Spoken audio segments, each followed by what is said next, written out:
IAS തലപ്പത്ത് അഴിച്ചുപണി. Priyanka ji IAS Palakkad ജില്ലാ കളക്ടറാകും. അരുൺ എസ് നായർക്ക് സാമൂഹ്യനീതി വകുപ്പിന്റെ അധിക ചുമതല കൂടി നൽകി. ശ്രീത്ത് വിവരങ്ങൾ മാറ്റിയിരുന്നു. ശ്രീത്ത്, എങ്ങനെയാണ് അഴിച്ചുപണി? എന്തൊക്കെയാണ് പ്രധാന മാറ്റങ്ങൾ? IAS തലപ്പത്ത് അഴിച്ചുപണി എന്ന് പറയാവുന്ന തരത്തിലുള്ള ഒരു സ്ഥലമാറ്റം ഉണ്ടായിട്ടില്ല. ആകെ 2 പേർക്ക് മാത്രമാണ് ഒരു മാറ്റം ഉണ്ടായിട്ടുള്ളത്. അതിൽ ഏറ്റവും പ്രധാനപ്പെട്ട മാറ്റം പാലക്കാട് കളക്ടറായിരുന്ന ഡോക്ടർ S ചിത്രയെ മാറ്റി എന്നുള്ളതാണ്.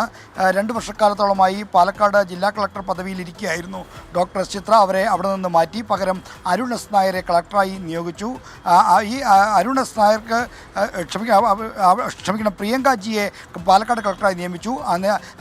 ഈ NS പരീക്ഷ കമ്മീഷണറായിരുന്ന അരുൺ എസ് നായർക്ക് ഇപ്പോൾ ഈ പ്രിയങ്ക ജി വഹിച്ചുകൊണ്ടിരുന്ന സാമൂഹ്യനീതി വകുപ്പിൻ്റെ ഡയറക്ടർ സ്ഥാനം കൂടി നൽകി.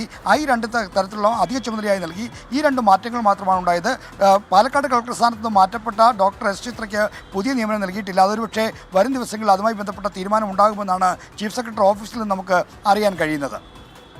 ഓക്കെ, അരുൺ എസ് നായർ സാമൂഹികനീതി വകുപ്പ് ഡയറക്ടർ അധിക ചുമതല, ഒരു പാലക്കാട് കളക്ടറായി പ്രിയങ്ക. അതിലപ്പുറം ഒരു വലിയ അഴിച്ചുപണി എന്ന് പറയാനുമില്ല.